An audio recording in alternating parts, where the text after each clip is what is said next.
God. Yeah, ironically, we got a question about the Jets effectively taking Taylor and also signing Kinlaw in the same offseason, and like where and how could they maximize these guys? And look, if there's a position on the team that I would advocate them rolling the dice on some high variance players, that's it. You would do it on the defensive line.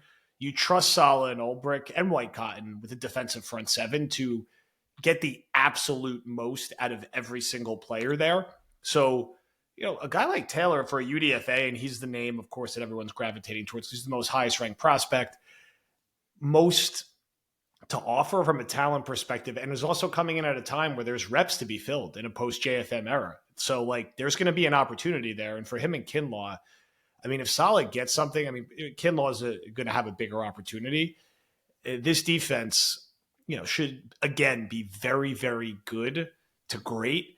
And then I think when you look at the whole draft class, like, yes, there is a reoccurring theme of like this all weight room draft class that they put together. It's the creatine draft class. 100%. Yeah, there you go. The Jets creatine draft class. And really this whole offseason as a whole has been, I feel, addressing something we've talked about for a long time that I think was, part of the Zach era. And one of the things that drove us crazy about how this team played the last 3-4 years is they were so soft, especially on offense. People would hit their quarterback late, cheap shot Mike White, cheap shot Zach Wilson. Offensive line would just be like gawking and standing over them like, oh, like whatever. Like they were just a soft team.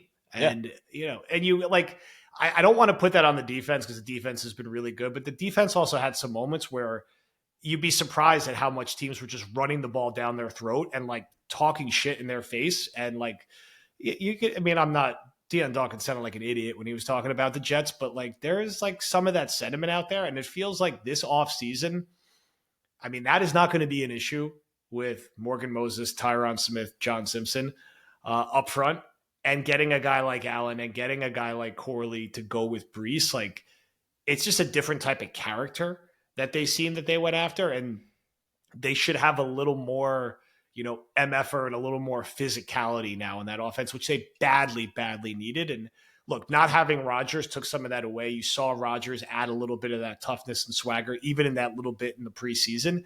But teams kind of thought, and I promise I won't talk about Zach Wilson again until we do like the special episode on him at some point this offseason. But the Jets were kind of just like a joke with him as their quarterback. Like, I'm sorry, like they were, especially their offense. And like, yes, he had a couple nice moments, but they were just getting punked far too regularly.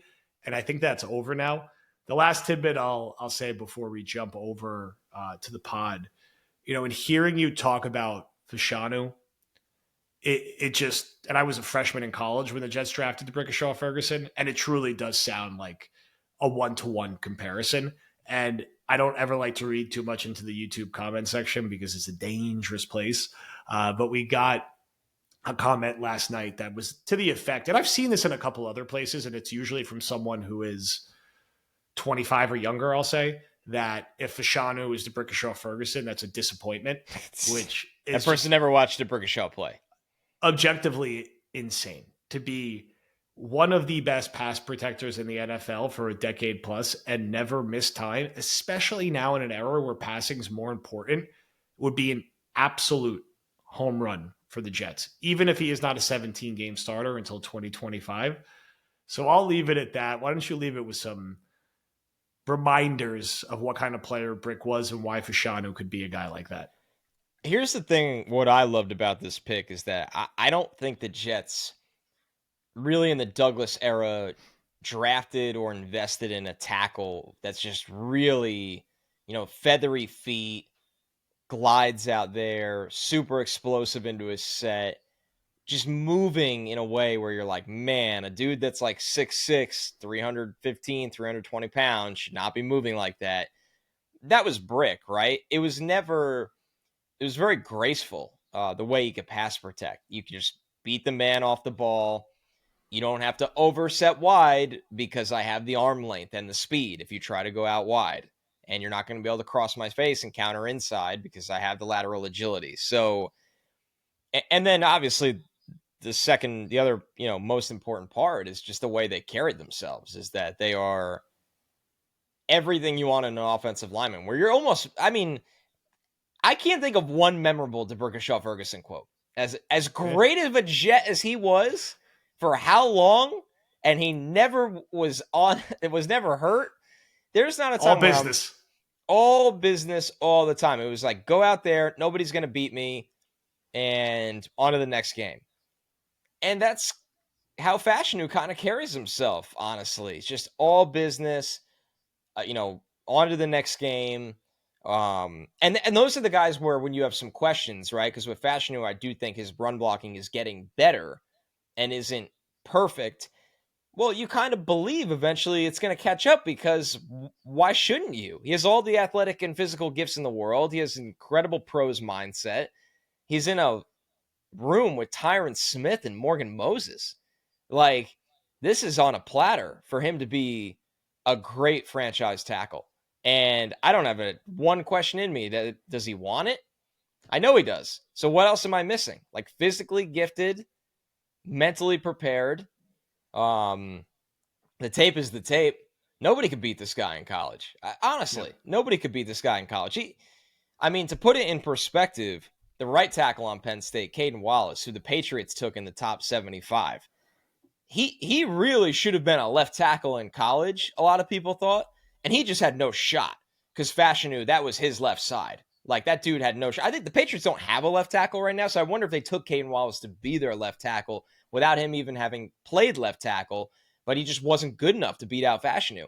So, yeah, here's the thing. When you have a left tackle that you don't even blink, like you don't think twice about, it just changes the entire dynamic of your football team. It really, really does. Knowing that, because then you're able to slide protections if you need to. The quarterback knows what side he has more time on, the way you could scheme up throws based on the side. It just totally changes everything. And I thought he was the best pass protecting tackle in this class. And if you look at the Jets, what did they need most in this Aaron Rodgers era? And what will they need most when Aaron Rodgers is gone? Somebody that's a top flight pass protector. That's what Brick was. And I think that's what Fashanu will be in very short time.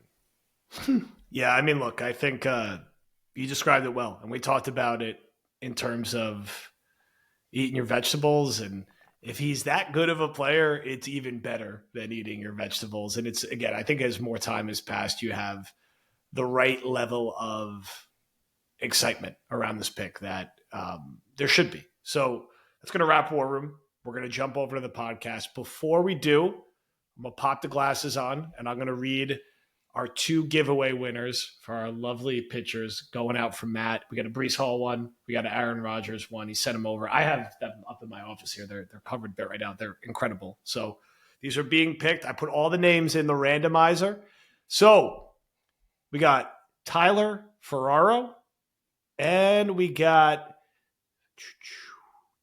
spin Christopher Rowland. Reach out to us and you will get a print sent to you. And thank you for... They are quite nice. They are very nice. And thank you for getting a Yeti, of which there's like none left now. I think there's like 3 left. So badlandstoj.com. Get them before they're gone.